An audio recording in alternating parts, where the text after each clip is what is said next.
соёл ертөнцөд оршихын тулд амьдрах учиртай. Монгол улсын урлагийн гавьяа зөвтгөлтөн Балчин жавын долгио.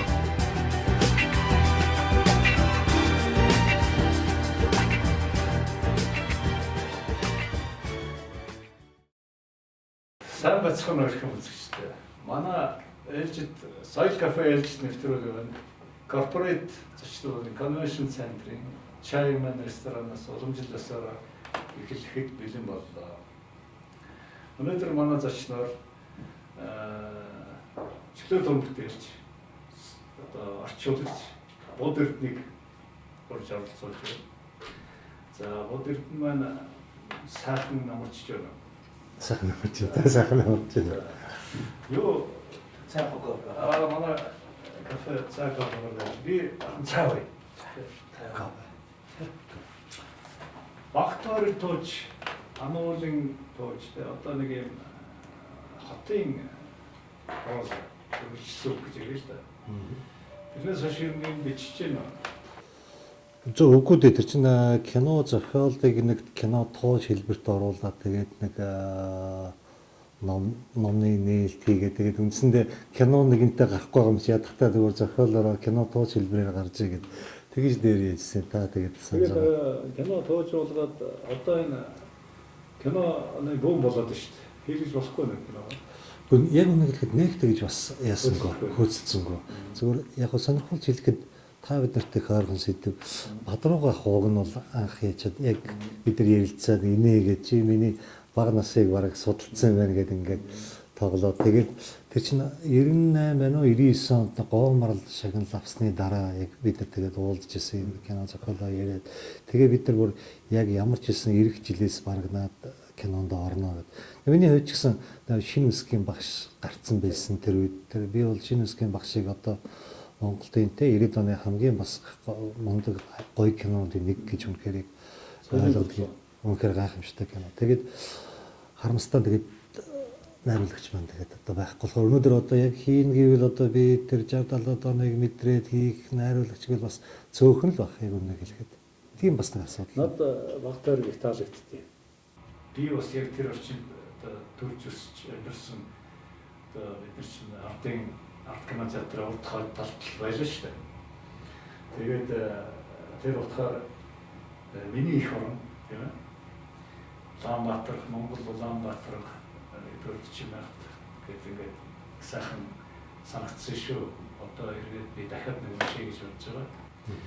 Ер нь бол энэ талаар бас одоо өргөжлүүлж юм уу бичвэл зүгээр юмсан гэж бодох тийм. Баярлалаа хэлчих. Баярлалаа. Тэгээд нэг юу өргөжл гэх юм бол тэр чинь болохоор нэг 70-80-ад оны нэг хөөхтүүдийн нэг амьдрал явж байгаа. Тэгээд сүүлд нэг хэрвээ би өөрөө энэ хардаа өргөлсөн үгийн одоо чиглэлээр бол айгүй одоо юу гэдэг юм байгаа. Авиас тутмаг тийм ээ. Илүү киноны зохиол бол илүү өөр явуулдаг. Структур, диалог энэ төр болохоор харин зүгээр би боддгийн шүү дээ. Энэ нэг юм одоо үндсэндээ энэ арчлал гэдэг юм уу те энэ нэг 90-ад оноос хойш нэг 26 те бид нар Робска цагч гэж хэлж байна. Энэ нэг 26 жилийн тухайн ингээд нэг болдог болбоо романч гэдэг юм уу нэг том одоо нэг эпос гэж хэлдэг штэ. Улсын одоо тий одоо дэлгөөн доон ч юм уу эсвэл юу одоо ямар л том нэг юм түүхэн 26 жил айгүй том хүмүүсийн хувь тарилан амьдрал бүх ийм хотын амьдрал гэсэн юмд ороод явчих байх. Иймэрхүү гоё зохиол өгүүлэгдээд идэв шүү дээ. Манай энэ зохиолч одоо романист бичдэг хүмүүс байна уу байхгүй. Айгүй харамсалтай. Би бол зүгээр кино зохиол төдий сонирхож байна. Өнөөдөр энэ битэр яриа сууж явах тэнд нэг хүн бичиж сууж байгаа. Одоо тийм байгаас шүү дээ. За рекламны ассоциацийн реклам залгигчдын шүн гэдэг явж байгаа үстэй. Энэ жил реклам залгигчдын шин маркетинг чуулгатай хамтарч хийгдэж байгаа. Тэгээ яг энэ конвеншн центр дээр болно. Тэгээ үндсэндээ удахгүй барыг эх 7 хоногт боллоо шүү дээ. Тэр чинь нэг юм тухайн цаг рекламны ертөнцид дэлхийн одоо рекламны ертөнцид болж байгаа тесрэлтүүд энтрийг сонирхолтой шүү дээ. Тэр нэг таалагддаг. Тавьжсэн шүү дээ. Одоо эдний корпоратийн зал танх бол яг та их тажгүй санагддаг. Сая би корпоративын нөгөө кино болдог экипаж гэдэг нөгөө диск банк гэдэг монголоор орчуулсан байна. Нөгөө кино сүрэл одоо юуны Митагийн экипажийг тэгээд ремикс биш юм байл л да. Ерөнхийдөө Оросууд нөгөө Америктэй бас л өрсөлддөг гэвэрээ. ремейк гэдэг юм уу? Тэгтээ маш мундаг хийсэн байл. Би харсан тийм. Би тэгээд энэ театрт үзсэн. Корпоратив кино театр бол дуу шоу гэж юусэн бүр IMAX surround гэдэг шүү дээ. Тэр эффектүүд нь бүгд хачин гоё. Манай монголчууд бас их үздэг болсон байлаа аюу сайхан. За хоёлоо одоо өнөөдөр нэг юм юу сэдвэр ярих гэж бодсон. Эртдээ би нэг нийслэг хотыг соёл кафегийн ерөнхийдөө хотын соёл. Хотын одоо ахуй соёл тийм ээ. Тэгэхээр би өөрөө чинь яриад байгаа тэр юу над миний сонирхлыг их татлаа. Жишээлбэл хот өнөөдөр энэ бүжгэнсэн, энэ шамбаарлсан, энэ бичгэнсэн энэ амьдралыг яаж ятах зохицуулж болох вэ? Өөрөө шиг бодлоо тийм ээ. Тэрнээс яриад байна. Би энэ сүүлийн юм тэгэл одоо таньж мэддэг хүмүүстэй болгоны сэдвэр ерөөсөө өсөө заримдаа ярьдаг болсон байна. Яг ярьж ижил энийг янз өөр арга байхгүй харин тий. Тэгээд дээр бас нэг игэл визэрч бас энэ санаагаа хэлээд амжсан. Юу гэхээр өнөөдөр манай хот ерөөсөө энэ одоо хөгжиж байгаа гэдэг юм уу энэ явж байгаа зам ерөөсөө буруу байгаа. Тэр нь юунд дээр вэ гэхээр ерөөсөө үндсэндээ баг нэг юм хөгжлийн концепц гэж нэг юу гарсан байдгийн бид өнөөдөр хот хөгжих концепц нь өөрөө буруу гэж хэлэх гээд байгаа. 2000 Улаанбаатар хотыг 2020-с 2030 онд хөгжүүлэх гэдэг нэг хөгжлийн стратеги нэг бичиг баримт байдаг. Тэрийг нэг хурлаар хүртэл ингээ баталсан байдаг. Тэгэхээр тэрэн дээр яг эхнээсээ бүр алдаад гэмээр ингээд явцсан санагдаад байдаг байхгүй юу? Юу гэхээр тохиолбол Улаанбаатар хот нь гэдэг нэг эргэцэн юу байгаа шүү дээ. Улаанбаатар хот нь тий захиргаа Монгол улсын нийслэл хот бөгөөд захиргааны төрийн захиргааны соёл урлагийн боловсролын үйлдвэрлэлийн одоо тэгэл аялал жуулчлалын бүх юмныхын төв байна гэж хэлж байгаа байхгүй. Тэр чинь өөрөө бид нар энэ чи яг бидний алдаа яваад байгаа. Би юу гэж хэлэх гээд байна гэхээр ерөөсөө өнөөдөр бол хот бол одоо хуучин анх таа бол баг мэдж байгаа. Хот ингээд анх одоо 50-аад оноос ингээд барилгаж байгаа ингээд эхэлж байлаа шүү дээ. Тэгэхээр чинь энэ нэг кластер гэдэг шиг тийм үү? Ажилтны район байлаа, үйлдвэрийн район, ажилтны район гэдэг шүү дээ. Үйлдвэр комбинат, энэ чинь үйлдвэрүүдийн төвлөрч гэсэн. Ажилтны район. Тий. За тэгэнгүүт тэгээд тэрнтэй үйлдвэрийн районд бас зогцсон тийм чинь бүх юмудаа байж байгаа. Дэд бүтц зам, харгуу, соёл урлагийн юмуд нь бүгд тэгээд тий нөгөө төмөр зам одоо юу склад энэ төр гэдэг ингээ бүх юмтай. Скул бас адилхан бид нар бас тэр хот ингээл 50-60 оноос ингээл энэ хотын төлөлт ингээл барилгажилт эхэлж байгаа чинь хичнээн сайхан төлөвлөгөөтэй явж ирсэн. Одоо их сургуулийн район биш үндсэндээ тий хууч нар одоо моёс оюутны тий багш нарын байр нь байж идэг бүх сургуулиуд нь тэнцээ яатсан. Тэгээ өнөөдрийн би бол өнөөдөр юу гэж харж байгаа юм гэхээр өнөөдөр үндсэндээ бол хотууд нэг сая 400 гэдэг сая 500 сая 500 Байсны тоон бол нэг сая 300 тийм багш байна. Википедиа дээр болохоор сая 400 гэж хэлээ. 2014 оны тоо. Тэгээд нөгөө нүүдэлчин чиг зундаа алга болчихсон ингээд тоолоход хэцүү байдаг байх л да. Тэгээд бид нар энэ нөгөө манай хүн амын тал нь үндсэндээ болоо байна. Тэгэхээр энийг бас өөр хүмүүс өсцөө хэлж илээ. Нийт хүн амынхын талд нэг хотод ингээ багшаалдад байх бол үндэсний аюулгүй байдлын үүднээс юм бол буруу юм стратеги буруу. Янз бүрийн одоо тэ газар усны янз бүрийн болоход ийм бол буруу юм байна аюулгүй байдал. Тэр Казахстан жишээлбэл одоо тэр нэг шийдлүүдийн нэг нь тэр шүү дээ. Алматад ингээ бүх юм бөөгнөр тэр Астанаг одоо яг зайтай газар бий болгоо шүү. Цалинагаар гэж батсан байна. Тэгээ үнэн тэгэд би одоо тэгэхээр ямар юм хэлээд байна гэхээр ерөөсө хотын энэ ачааллаахаа болцсон байгаа энэ механик хөсөлт гээд байгаа. Энийг бид нар ерөөсө сааруулах ёстой. Яг нь сүүлийн үед бас яригддаг болсон байлээ дагуул хотууд эдэргээд. Тэгээд яг нь дагуул хотыг бол эсвэл хотыг нүүлгэх асуудал юм ярих юм бол баг манай одоогийн ерөнхийлөгч тий 2000 хэдэн онд байна. Америкс ирээд нөгөө яжсэн шүү дээ. Хар хоринлоо нүүлгийа ерөөсөө тийм хотууд Астана маягийн болъё гэж тэгээд өөр хэр амьдралтай гэж байх юм байгаа нөгөө тийм. талаар шүү дээ. Одоо юу вэ? Одоо энэ богинорт тоссон зах зээл эдийн засагт их сайн гэж үздэг хүмүүс их байна шүү дээ Монголд. Өнөөдөр одоо олон зүйл байх тусмаа сайн гэсэн нэг юм мохор юу яваад байдаг. Үзэл бодол.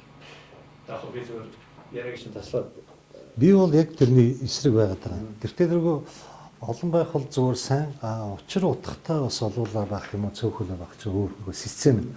Тэгэхээр би юу гэж хэлэх гээд байна вэ гэхээр бид нар бол одоо өнөөдөр механик өсөлт бол бүр ингээ хэрэг сэтэрчлээ. Өнөөдөр Улаанбаатарын 4 төрх бол үндсэндээ төгжирсэн автомашин, утаа тийм ээ энэ төгжрөлүүд мөн нэмэх замраагүй баригдсан үжигдчихнэ байшин барилгууд ингээл баригдсаар байгаа. Тэгээд зарагддаггүй ингээд нэг юм парадокс болчиход байна л та. Тэгээ энийг заримдаа бид нар хөгжилж юм шиг эсвэл одоо юу юм шиг ингээд ойлгохгүй. Би бол огтхон ч өгөө болоо гэж бодож байгаа. Энийг гарцсан нь бол би бол түрүүн хэллээ. Одоо бол ерөөсөө үйлдвэрийн хотоос гарах хэрэгтэй. Хамгийн ихний хэлж байна. Түрүүн үйлдвэрийн район гэж байсантай адил. Одоо бид нар түрүүнд яг зүгээр дагуул хотуудыг ингээ олон удаа бас хэрэгжижсэн л да. Майдер Сити гэдэг та санаж байгаа бол тийм Майдер Сити гэдэг Эко Сити гэдэг хэрэгжижсэн. Эсвэл Хангард хот гэдэг бас нэг юм эсхийн тишээ гэдэг үлээ нэг юм казино одоо ч юм уу тэгэл нэг том одоо Шанхай юм шиг тэгэл нэг тийм онгоцны буудалд юутай холбоотой ч нэг тиймэрхүү хотын санаанууд гарч ирсэн. За эсвэл өөр хангаалууд тэгэл хар хоринлоо одоо нийслэлэн үлгээгээ зүгээр.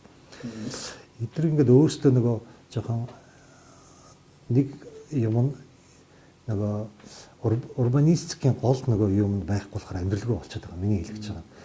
Тухайн хот өөрөө нэг амжиргааны их үсэрт байх хэрэгтэй. Тэгэнгүүт би яагаад тэр хотууд нэг хэцүү гэхэлэр одоо чинь Эко Сити ч юм уу ингээр аялал жуулчлалын хот төр болоо гэхэлэр манайх өөрсдөө аялал жуулчлалын бүс хэр мундгийн те бас биш байхгүй юу. Тэгэхээр би бол зүгээр зэрлэг аялал жуулчлал байж байна. Тий хөдөө орнууд маань бич одоо зэрлэг гэдэг юм хашилтанд хийж байгаа шүү. Ер нь мал аж ахуйн аялал жуулчлал болох хэрэгтэй байгаа байхгүй. Тий. Тэгээд би бол одоо хотыг бол одоо Хялбархаа нэг дагуул хотууд гэж байгааг бол ерөөсөө ажил дөрвийн хотыг ингээд нүүлгдсэн байхад энэ тэгээд ерөөсөө энэ тренд бол дэлхийд явж байгаа процесс. Одоо хамгийн наазахын жишээ гэхэд бол Бээжин хотод ор турш үйлдвэрлэлийнхэнтэй ерөөсөө нийт үйлдвэрлэл 8% л үлдээн гэж байгаа байхгүй Бээжингийн. Бээжинд. Одоо бол бас зөндөө олон асуудал байгаа. Одоо нартаа гэдэг ингэсэн 8% л үлдээн. Бусдын бүгдээс одоо яг тодорхой санал чинь ямар байдгийг хаашаа гаргая гэж бодчих. Үйлдвэрийн За би зүгээр яг үннийг хэлэхэд яг энэ тэнд гэж шууд хэлмээр байна. Зүгээр би бол үргэлжлүүлээд наадах шин санааг шин үргэлжлүүлээд өрнүүлээд ярихад байна шүү дээ. Ямар нэг зам харгуу дагаж байх хэрэгтэй. Яг төв магистрал яг ингээд зайлшгүй тэрийг хотоос нэг 100 би бол тэрийг бол зориуд хэлээд байгаа. Хотоос 100-аас км-с нэг юм холбоохон шиг. Тий. Наад чинь нэг магнуур руу гаргана гэж нэг юм ярьдаг шүү дээ. Тэр бол бас жоохон холдоод байгаа. Тэгээд үйлдвэрийн район, үйлдвэрийн энэ хот, аж үйлдвэрийн хот бий болоод ирэхээр аж үйлдвэрийн хот өөрөө тэртээ амьдрах чадвартай.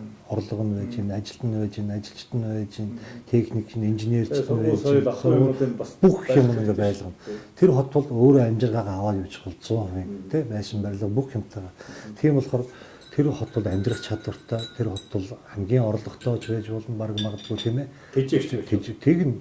Тийм болохоор ийм нэг хот байгаа. Тэгэх юм бол энэ хотод төвлөрсөн байгаа үжигдэгчнээ үйлдвэрүүд тийшээ явлаа гэж бодоход нэг газар ингээд төвлөрлөөхэд бол тэр ажилчны шин дагаад гэр бүлийн нүүн дээрээс нь магадгүй аж үйлдвэрийн яам тэр зохих нэг салбарын юм тэнцэн яагаад байж болдгоо гэж өдөртдөг улсууд нь тэндээ тэнцэн яг байж таа. Ингэчих юм бол тий хотын одоо өчнөө одоо баг 100 200 хэдэн мянган хүн ингээд яваад өгнө. Энэ утаа хувнаар энэ нэг энэ машины төвжрээ эдрийн асуудал бас ингээд шийдэгч болох байх та. Усны асуудал өнөөдөр хотод аягүй их юу байгаа шүү дээ. Ийм нэг юу байгаа. Хоёр дахь юм нь болохоор энэ оюутны хот гэж нэг яриад байдаг. Оюутны хот гэдэг ингээд скул налаа скул гэдэг ингээд шүү дээ. 100 мянган хүн байдаг гэж өмнө хотод таарсан. Магадгүй. Өчнөө олон оюутнууд байгаа. Тэдрийгээ дагаад хөдөө орон нутгаас ирж байгаа юм бас аав ээж нарын дагаад ирсэн байж байдаг. Энийг хэлэхэд. Одоо оюутнууд чинь машин ундаг болчиход байна шүү дээ. Тэгж байгаа. Нөгөө машиныг байрлуулах газар нь байдгүй. Тэр хавар нэг юм бужигнсан одоо шампанцсан юм байна. Тэгээд нааташ налах руу гаргая гэж яриад идэв шүү. ярих их ярина эднэр тийм ээ. Харин тэгээд би бол бас дахиад яг энэтэй адилхан нөгөө нэг юм одоо хотуудыг нэг юм төрөлжүүлж тэгэх юм бол оюутны хотхон биш ерөөсөө шинжилгээ ухааны эрдмийн хот байх нь зүйтэй юм болов. Багш нар нь эрдэмтэд судлаачид шинжилгээ ухаан академи нь IT-ийн чиглэлийн Оросоор дубна тэгээд Америкийн гişгүү зөндөө байж байгаа Орос Сибирскч тэгж байгуулагдсан шүү дээ. Яг одоо Сибирийн тийм байгалийн биш шинжилгээ ухааны тий төв болгоё гэж тийм. Би хамгийн сайн жишээ бол сүүлд бол Татарстан хажуудаа Иннополис гэх нэг жижигхэн хөөрхөн нэг тийм одоо тийм оюутны том кампус гэдэг юм уу жижигхэн тийм район гэдэг юм уу тусдаа бараг бяцхан хот гэдэг юм уу мундаг тийм байгуулсан байлээ. Дэлхийн амар маш мундаг том эрдэмтэд ирж заадаг. Тэгээд бол нэг телевиз радио хийлгээр нэг тэгж сурчлагдаагүй. Тэгс Татарстан өөрөө тэгж байгаа бас Казан хот бол ер нь бас тийм цэмцгэр ер нь Оросын Уралын энэ наагур байж байгаа гэж бодоход бол бас дээгүүр амьдралтай хотууд нэг шттэ. Одоо нефт байгаа л үндсэндээ. Тэгээд санаандгүй би явж байгаа тэр хотын тэр юутай танилцсан бол мундаг дэлхийн хэмжээний хот болсон байлээ оюутны. Тэгж хэлэхээр. Казаны одоо нэлээд сулж өгч шүү дээ. Тэгж юм. Наад шиг бас гоё санаа. Адилхан. Наадах чинь одоо хөгжүүлээд ярихад миний хувьд бол ингэж бодож байна. Санжаасрын зориг нэг юм ярьдаг байсан. Монгол хоёр Монгол байна. Төмөг цомыг дагсан нэг Монгол. Бос. Тэгээд тал юм байгаа нэг Монгол. Бас их ордог. Өөрөөр зам дэд бүтцээ дагаа хөгжих нэг юм чиглэл яаж чадах вэ? Монгол байж болох юм тийм ээ. Одоо энэ засмал замаа дагаад чинь одоо энэ нэг коридор бий болгоё гэж яриад шүү дээ. Тэр одоо манай нэг юу гэсэн одоо яригдчихлоо одоо нэг орон улсын тий нэг юм дэд бүтцүүд явцсан. Засмал зам, төмөг зам одоо Чингис хордны зам байна. Энэ бол аюул санагддаг.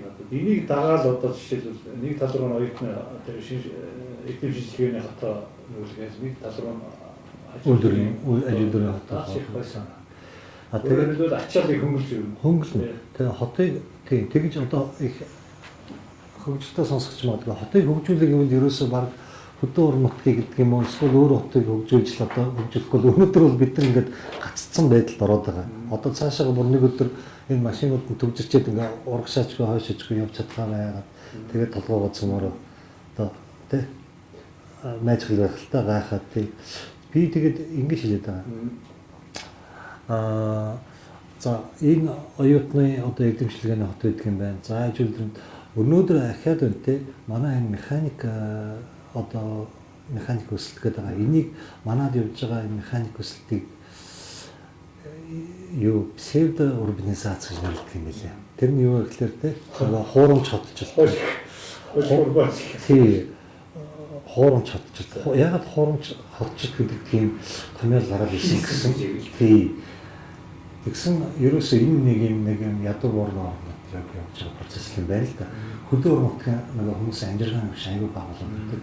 Хотынхын тэнгууд ерөөсөө амжиргаанда захирагдал хотлоогоо бараад ирдэг.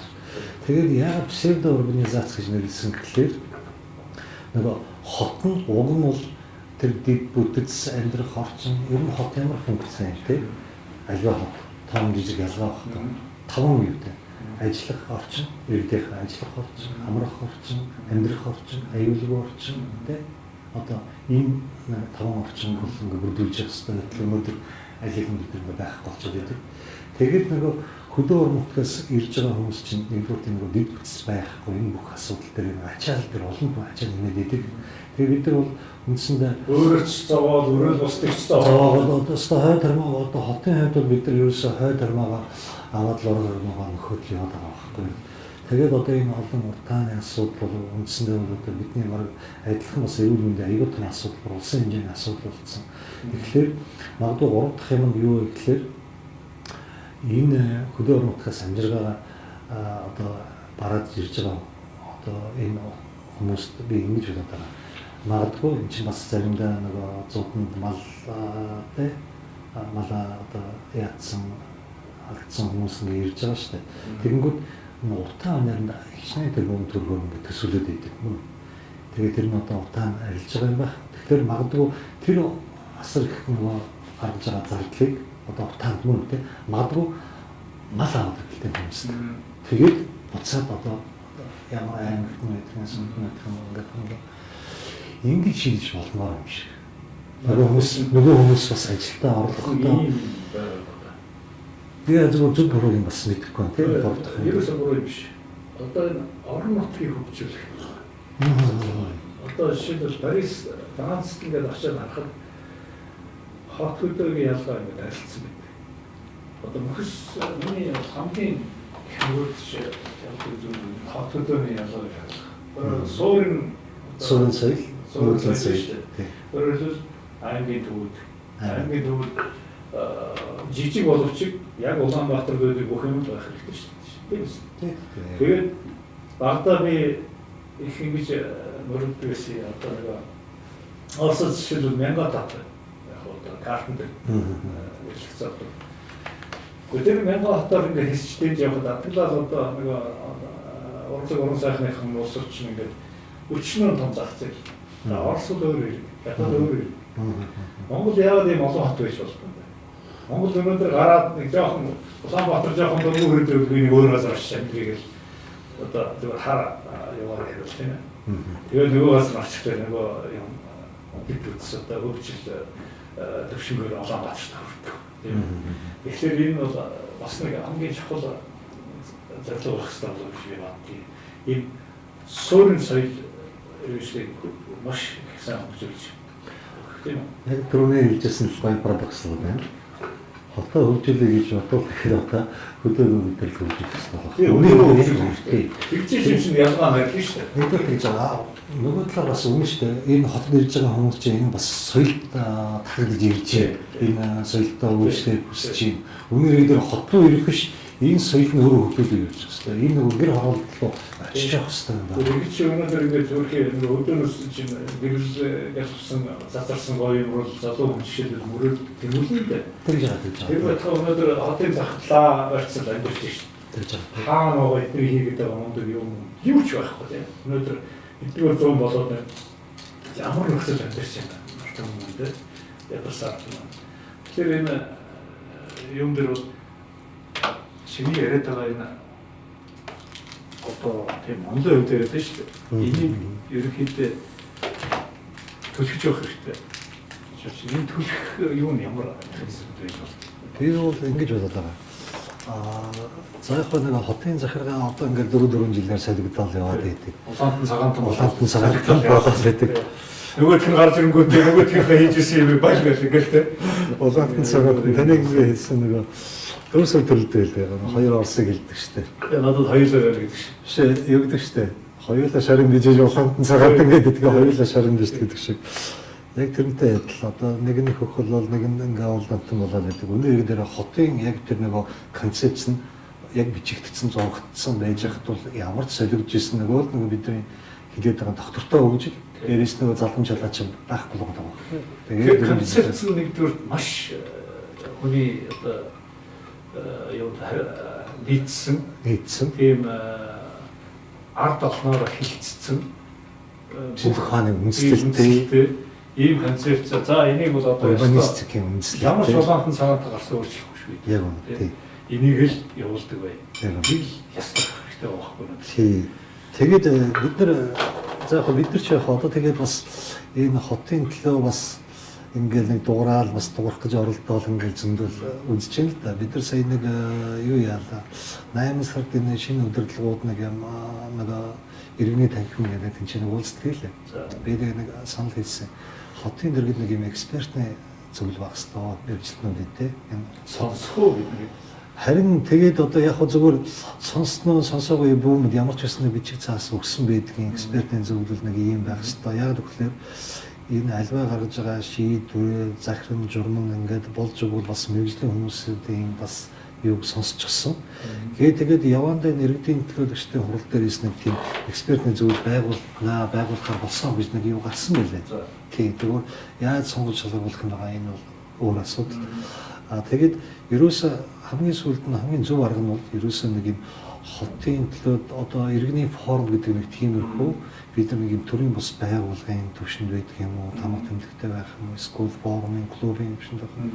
Ямар ч гэсэн бид нар дуу хоолойгоо хүргэдэг хотын удирдлага дээрээс нь хөндлөнгөөс шахдаг дээрээс нь наад чинь нэг иргэний нийгэм л баггүй үнэхээр иргэний нийгмийн нэг л төрх ёс соёл энэ өнөөдөр манайд бол ерөнхийдөө олон жил ярьж байгаа. Энэ дээр бол энэ иргэд бид маш их одоо бие биендээ хайртай, хүндэтгэлтэй, бие биенийхээ үгийг сонсдог юм соёлтой болмоор. Тэгэхгүй л одоо ингээд нөгөө нэг хэсэг нь ингээд улаантайхын талд нэг юм дуурайд байдаг. Нөгөө хэсэг нь цагаантан болцсон. Бас ингээд иргэний нийгэм нь өөрөө хуваагдсан тийм хуваагдсан. Энэ шиг юм одгийн одоо ийм дуустгүй нэг юм систем биш. Энийг одоо ер нь өөрчлөх цаг аль хэзээ болсон гэж бодсон. Тэгээд одоо байраараа ярьдаг тийм орцоороо ярьдаг тийм за дүүргээрээ ярьдаг энэ соёл өнөөдөр энийг бол одоо хэрэгжүүлдэг баймаар байна. Өнөөдөр тийм нэг хэдэн улс төрчлөл ингээл байраа салаад үзээд байдаг. Яг нэг иргэдийнхээ үгийг сонсч байгаа юу үгүй юу тийм. Яг хөө тэгээд өөрсдөө чинь хийх гээд байгаа энэ санаачлал бол бас гоё л доо. Хийгээл үзэх хэрэгтэй. Хийгээл алдах хэрэгтэй тийм ээ. Өнөөдөр бид нэр одоо ёстой олон түмээрээ дуурж ижлэнийг янзлах хэрэгтэй байдаг болоо тийм ээ. Тэгээд дээрээс нь хотынхан одоо унган хотынхан гэж хэлжгээ буруудах байх гэж байна. Таныг одоо би бол бас танд их баярлж явдаг. Яагаад гэвэл энэ хотынхоо эрх ашигын төлөө, иргэдийн төлөө энэ гудамж талбай, хотын соёлын тухай дуурж яадаг. Тийм болохоор ингээд бас таныг идэвхтэй тий оролцоод бас биднийг дэмжиж оролцсон гэж би итгэж байгаа. Бид нэг тиймэрхүү бид нар болоо шүү дээ. Манай соёл кафе нэвтрүүлэгч ерөнхийдөө нэрнээсээ шахуулаад ерөнхийдөө энэ талаар маш их хөдөлж байгаа юм шүү дээ. Хамтлаа шүү дээ. Тийм. Би нааш ярьж байхдаа ихгүй юм бодож байлаа. Соёл кафе гэсэн чинь нэг л яг соёл гэхэлэр нэг юм одоо л их соёл гэдэг үг чимээ болсон шиг байна. Тэгээ модноос гарсан шүү. Та буцаад ингээд соёл кафе гэсэн ингээд ирж ин гэсэн нэг биш нөө ардын хажууд. Арт кино театрын соёл танхим урлаг танхим гэдэг биш. Соёл танхимд ингээд өргөдөж байгаа юм шиг нэг ихгүй тийм арт кино театрт орж байгаа юм шиг тийм. Тэрээс бол тийм үнэхээр гоё тийм. Тийм болохоор энэ хотын төлөө дуурах хэрэгтэй. Хотынхан бид нар өөрсдөө нэгдэх ёстой. Иргэд тэгээд эхээс хин нэгэн дарга, хин нэгэн хороон дарга, хин нэгэн засаг дарга энэ асуудлыг шийдэхгүй. Тэгж энийг бид нар хамгийн түрүүнд ойлгох хэрэгтэй. Тэгээд нэгдүгээр хотын танхим юу иргэдийн танхим гэж нэрлэж байгаа юм тийм ээ. наад чинь бас гоё нэр биш те. Хотын иргэдийн танхим байж болж байна. Иргэний форум гэж нэрлэж форум байж бас тийм. Ингээд яг хөө иргэдэл одоо удахгүй нэг ажил хэрэг болох л баг. Тэгээд ямар ч гэсэн бид нар нэг юм төр засагтайгаа уулздаг, ярьдаг, юм саналаа хэлдэг, шүүмжилдэг, шахдаг, зөвлөдөг. Хэл олон нийтийн мэдээлэл хэрэгсэл аягүй чухал тий. Тэр нөгөө ихний одоо яриад байгаа концепцүүд шүү дээ. Одоо дараачийн асуудал хаашаа нөлөөх үү гэдгийг тодорхой бас ярьдаг байх хэрэгтэй. Энэ асуудлыг зүгээр нэг яриад өнгөрөөд байх шүү дээ. Ажил болох. Би одоо энэ нэг оюутнуудыг яг боддгийг би тэргээр их явдаг байхгүй юу. Гэхдээ тэр мөн их олон залуучууд байна тэргээр. Тэгээд нэг гарц марцсан дээр шиг сургуулийн орчмоор чигшгүй болсон гэдэг юм шүү дээ. Нэг олон байртай хэлэхгүй нэг хичээл завсарлаа нөгөөс нэг юм хууль эрсэлэг юм явж идэг тийм. Хотын хөдөлгөөнийг бас их өмөрсөн. Тэгээд энэ би нэг солонгосын их сургуулиудын одоо байдаг засваруудаар явах нэг завшаа тохиолдсон. Одоо манай энэ уулын амууд биш үү? Энэ шиг ингээл жишээ конжир их сургууль гэдэг нэг уулын амд хийсэн байдаг. Одоо ууланд. Тэгээд энэ талынх нь хятад нэгтэйшүүд, энэ талынх нь эмгтэйшүүд шиг гэх юм уу тийм. Тэгээд энэ чинь маш сахилга батгиж оронд доор ингээ хаалга хийсэн. Тэгээд тэр чинь баг кандидатын цаг маг шиг юу те зарим сургууль нь аягүй хатуу байдаг тийм. Тэгээд тэндэн тэр оюутан л одоо амьдарч байна. Багш нар байна. Тэр байтугай бүр өрөөнд нь телевизээр тавихгүй. Яг л хичээлээ хийх хэрэгтэй. Тэгээ хоёр талаараа ингээд нуруугаараа хоёр тишээ харж суудаг. Тэгээд хоёр оюутан бол ингээд бие биендээ саад болохгүй гэж тийм ээ. Гэхдээ тэр мөн айхтар соёл байна. Соёл. Тэгээд одоо тийм юм жишээлбэл манад хийж болдгүй юм уу гайхал гэдэг. Энэ олон Монголын ам одоо хэр дүүрмэл шүү дээ. Яг түрүүн тэр Эрдэнэ би нөгөө Эрдэнэ хот гэдэг байгаа тэр нөгөө Эрдэнэ хот бол Багнуур биш налаа биш одоо Агнуур хол холдон тэгэнгүүт ерөөсө яагаад энэ нөгөө хотуудыг ийшээ тийшээ гэж ярихдаа нөгөө урбанистик гэдэг урбанистик манад ерөөсө мартагдаад ерөөсө нөгөө хот төлөлд ингээ байхгүй болчоод ингээ бид нар 26 жил яаж юм л та урбанистикийг ингээ судлаад байхаар урбанистик гэдэг маань тий ерөөсөө зөвхөн хотын төлөвлөгөө биш ногоон байгууламж, зам харгуу, дэд бүтцэн бүх хэмийг ландшафт дээрээс нь хүн амжиг хүртэл бодож идэг. Тэр үүднээсээ бодоод ирэхээр нөгөө бид нар тэрийг нь бодоогүй тэр нөгөө янз бүрийн нөгөө жижиг дагуул хотууд гэж яриад байгаа нь алдаад байгаа байхгүй юу? Урбанистикийн шинжлэх ухаан шинээр байна. Тэгээд би өнөөдөр манай энэ архитекторуудаа, багш нартай, профессорудаа бас ингээд одоо санал бодлол солилцоол ингээд урбанистикийн тухай ерөнхийдөө нэг юм архитекторууд ингээд нэг юм тэ ерөнхий нэг танилцуулга онлын төвшин заачаад яг урбанистикийн мэргэжлийн. Тэгээд би бол бас яг хөрх юм одоо судлаач гэж хэлэх нь хайшаа ямар тач биш нэг 3-4 жил сүүлийн 3-4 жилийн хотын урбанистикийн чиглэлээр бас юм сонирхлоо судлаа үзлээ хотуудын төв хөөсөл гарал яаж хөгждөг яаж болдгийг тэгэл нөгөө яста Астанагийн жишээ одоо жишээ тий Астанагийн жишээ хотлын өршийн одоо Санкт-Петербург яг тийм юу болох гэж соёл соёлын төв үндсэндээ соёлын төв тий соёлын одоо юу тэнд байдал нь ойрлоо шүү дээ. Энэ нөгөө хараа Астана, Санкт-Петербург хоёр нөгөө одоо эсвэл өөр ямар хотууд байна. Цөөхөн тэр хотууд байгаа. Тэр ямар хотуудын тоод ордог гэхээр шинэ хотууд шууд нөгөө цаасан дээр бий болсон хотууд. Одоо тий цагаан цаасаа дэлгэж байгаа. Тэгэхээр тэр хотууд нөгөө юугаар их хождог гинэ. Нэг юм төлөлтөөр. Нөгөө Шанхай, Манхай, Нью-Йорк энэ одоо Улаанбаатар бас тэрний араас орох гэдэг. Нөгөө шамбаарлж жагаад хүссэн үсээгүй нөгөө нэг хүсээгүй жирэмсэлт гэдэг шиг ингэж байгаа нэг юм жижиг боломжиндаа ингэждэг. Тэгээд сая нөгөө тийм болохоор энэ шинэ хотууд бол одоо их гоё хотууд болж болно гэж би хэлэх гээд байгаа. Ер нь онлын хувьд тий Петр Первый үндсэндээ нөгөө карт тавьж байгаа л тэр хотыг ч одоо баг тэр наргээ байдаг шүү дээ. Нэг төмөн зам яжсэн чинь хуруугаараа нэг ингэсэн чинь санаж байна тий. Тэгээ нэг одоо өнөө хотлоо нэг тийм Али явдаг хичнээн километр үлээгээд тэгсэн чинь Петр нэг хуруугаараа нэг зурхтаа алдсан байсан гэх. Тэгэд одоо сая 6 сар Москвад нэг том олон улсын конференц болсон. Дэлхийн мега хотуудын уулзалтууд боллоо. Тэрний бас тэр ихтгэлүүд янз бүрийн хүмүүсийн оролцсон өгнүүдтэй бас танилцаа орлогын явцдаас сонирхож байлаа интернет орчинд. Тэгээд дэлхийн тэгэл одоо Нью-Йорк, Шанхай, Бээжин тэгэл Европын хотуудын том архитекторууд тэ хотын баруун нар ирсэн байсан.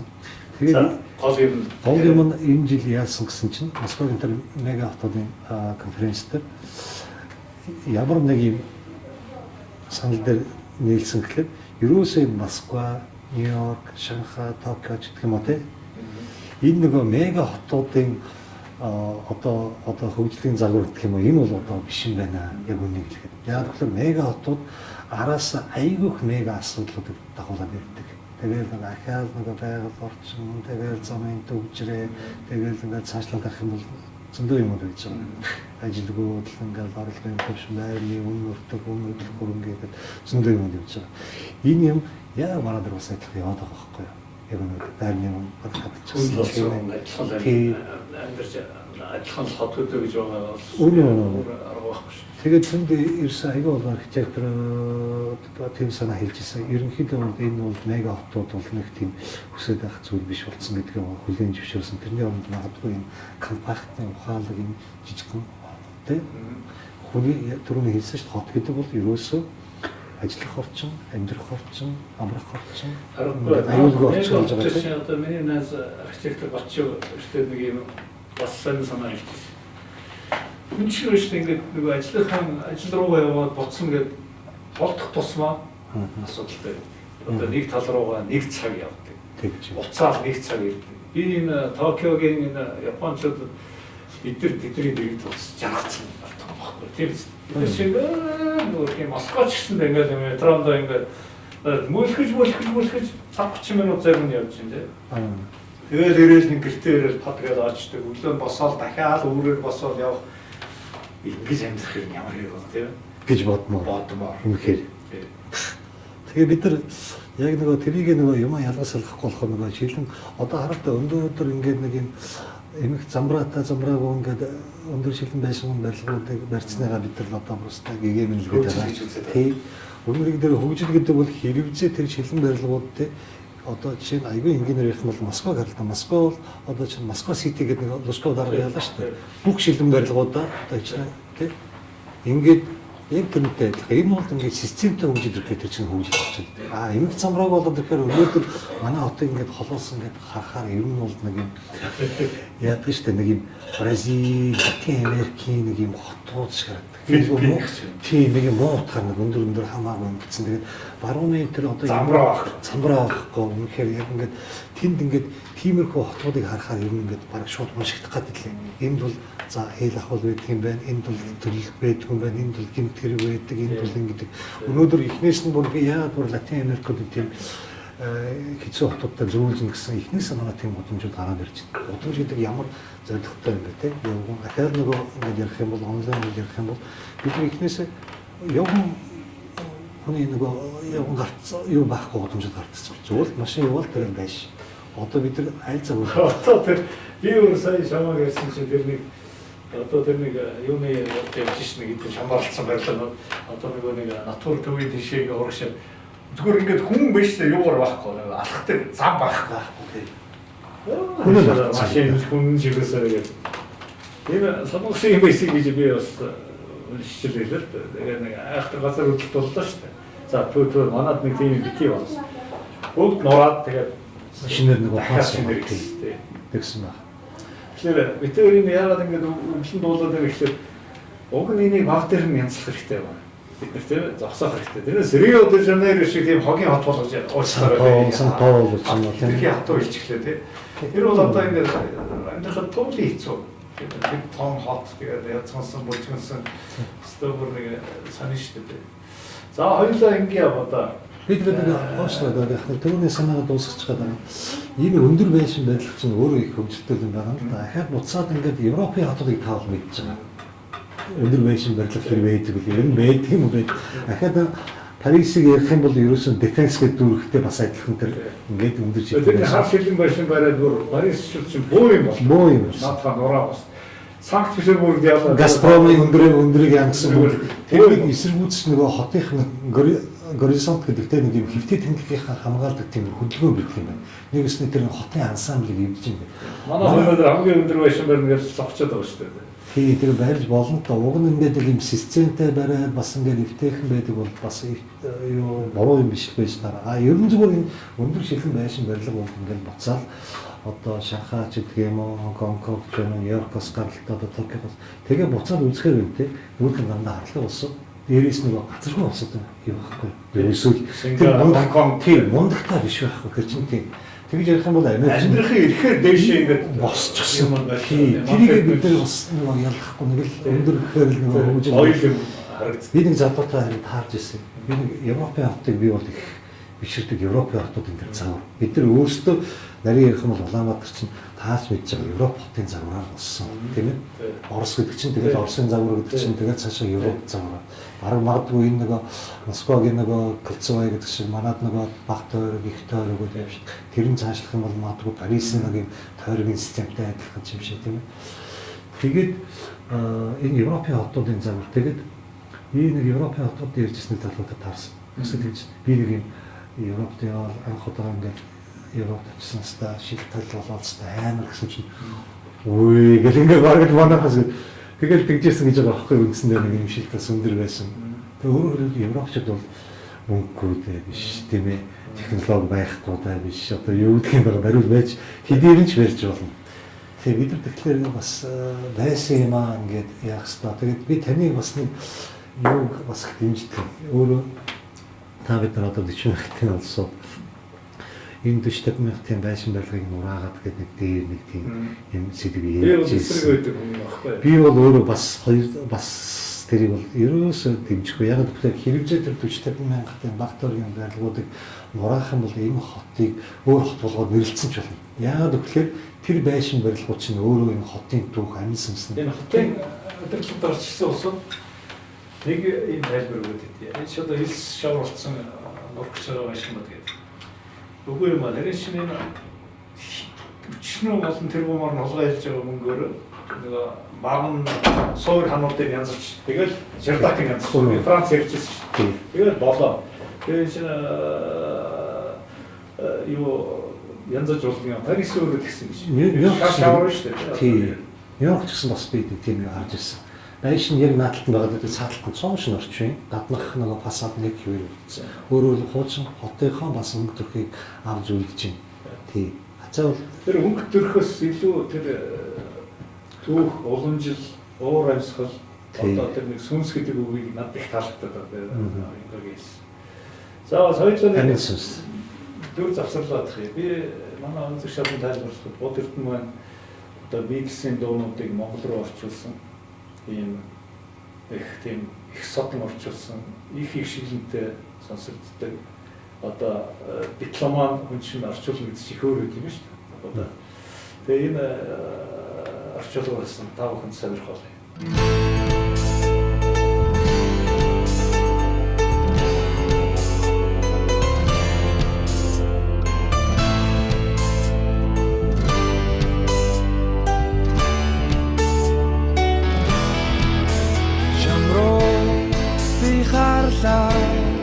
Jamjagri harichin mitsen gitarimen no dechto nadro chicharla inemdra go avdayo gitarimen o dechto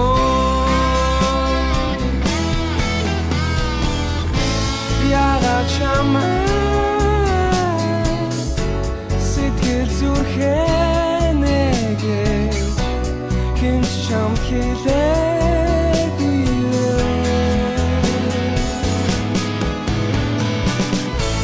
яга чамай эрхэн доросны би тач мэдээ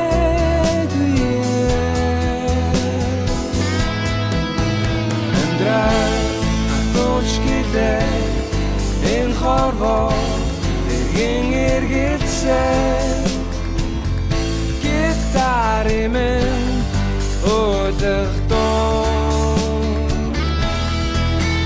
асан бүрбэдэн алтаоно угарал хайрсаа гитаримен өдөртөө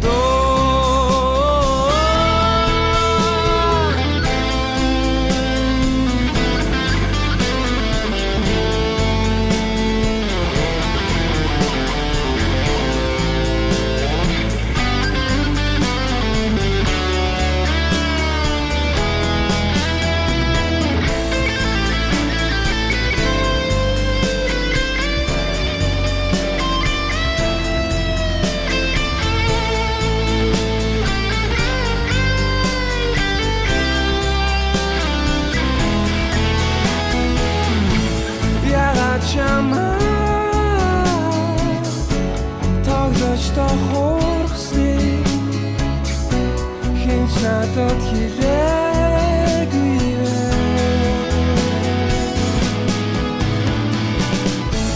ягаад чамай зөвхөр цогтхот чинь хин чам туслаагүй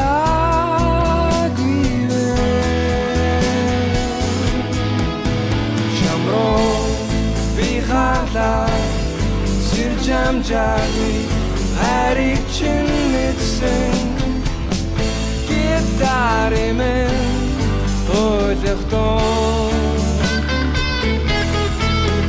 chamay bihara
соёл ертөнцид оршихын тулд амьдрах учиртай.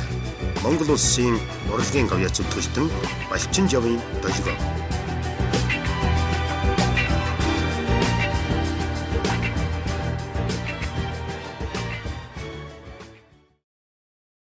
За манай нэвтрүүлгийг үргэлжлэж байна эрхэм үзэгчтэй. Одоо би уламжил ёсоор бас нэгэн гайхамшигт дууны тухай хэдэн үг хэлье гэж бодлоо. Rock around the clock.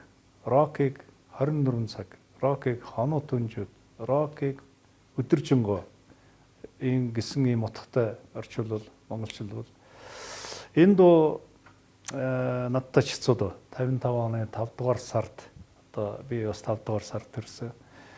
Эфир цацгдсан юм түүх байт юм байлээ.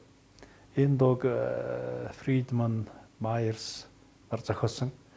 За энэ бол рок-н-роллын одоо сүлд дуу гэж үздэг. Хүмүүс ерөнхийдөө рок-н-роллыг анх одоо Elvis Presley-тэй дандаа холбож үздэг. Ер нь бол тэр нь ч бас аргагүй. Яг л Elvis Presley нэлээд тийм бодитжуулсан гэж ярина шүү дээ, тийм үү.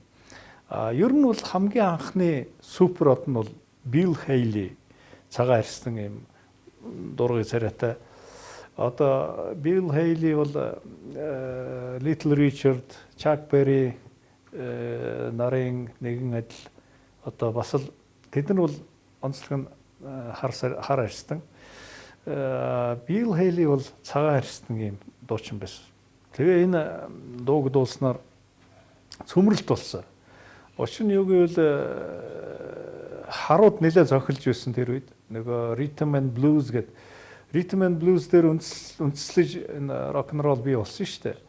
Тэгээд рок н ролл нь өөрөө энэ рок н роллоос одоо рок хөгжмийн урлаг бий болсон гэж үзнэ. Тэгээд энэ дуу төрснөөр одоо тийм шинэ эрен үе ихсэн гэж үздэг. Өөрөөр хэлбэл рок н ролл одоо эргэлдэх тэгж одоо хөдөлгөөн их өрмөц тийм утгатай.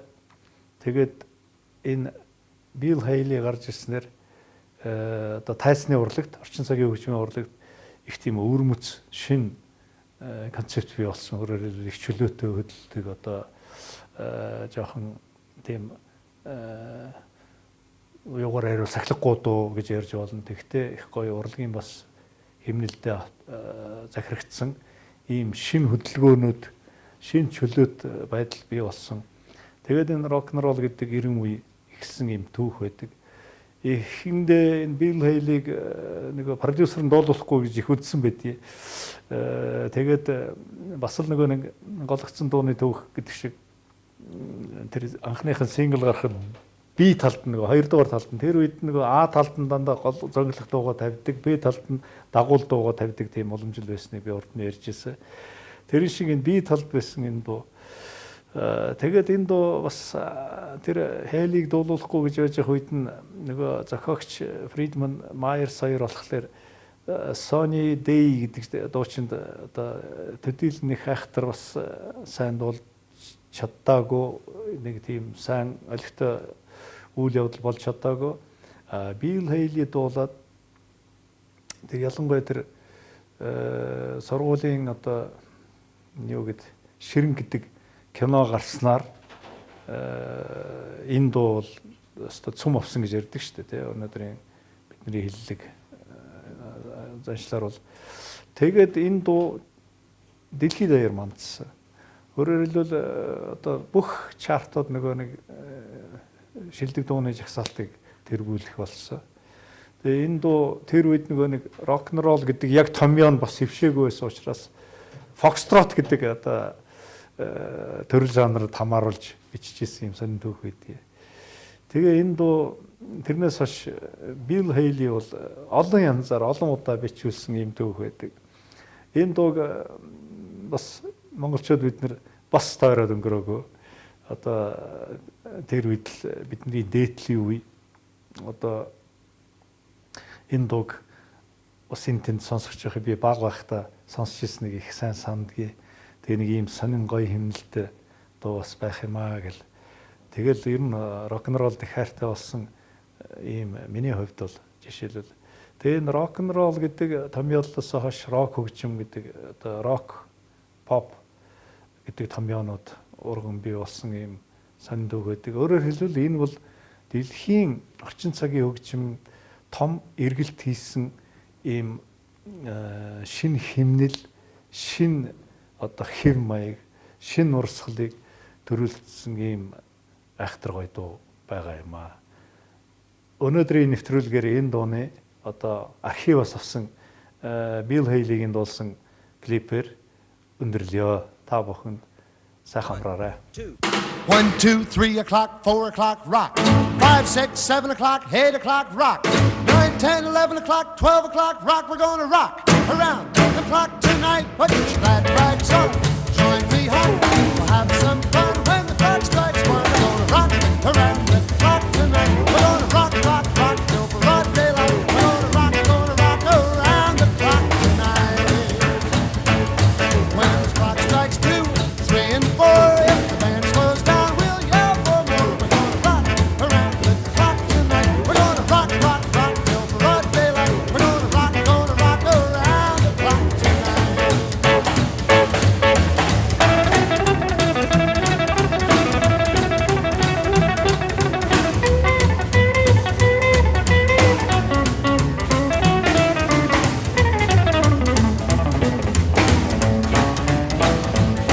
When the chimes ring 5, 6, and 7, we'll be right in 7th heaven. We're gonna rock around the clock tonight. We're gonna rock, rock, rock till broad daylight. We're gonna rock around the clock tonight.